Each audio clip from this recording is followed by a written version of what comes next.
L'annexion, Emmanuel Navon, vous étiez persuadé que Netanyahou n'y procéderait pas. Bon, les faits vous donnent raison. On aurait pu parier sur le plateau. Exactement. Est-ce que vous pensez qu'il y a d'autres concessions, à votre avis, que Netanyahou est prêt à faire pour normaliser, peut-être avec l'Arabie Saoudite ou d'autres? Il faut bien comprendre que pour Trump, l'essentiel pour Trump, c'est de dire, par exemple, d'ailleurs il l'a dit, c'était la vente des avions F-35 aux Émiratis, et Trump, qui parle de façon très crue, a dit ils ont beaucoup d'argent, ces gens-là, donc ça me convient très bien.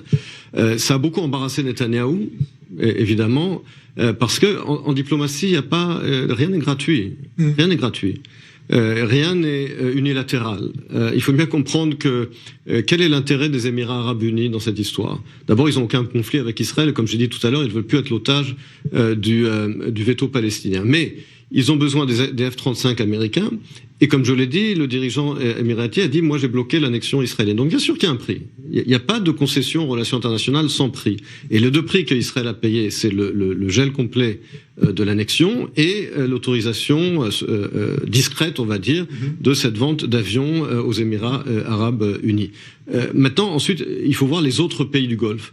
Est-ce que eux auraient un intérêt, je reviens sur ce que j'ai dit tout à l'heure, est-ce que eux auraient un intérêt aussi à officialiser ?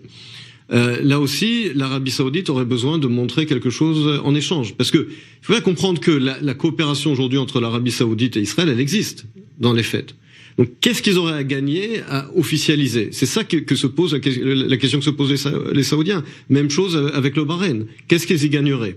Les Émirats Arabes Unis, eux, ont déjà gagné quelque chose.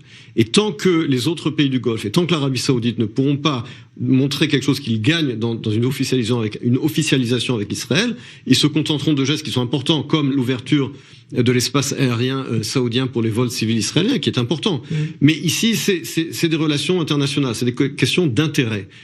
Et le dernier point, je terminerai avec ça, la question se pose également, est-ce que ce processus sera maintenu après le mois de novembre? Parce que n'oubliez pas qu'il y a quand même l'éléphant dans la pièce, qui est les élections américaines du mois de novembre.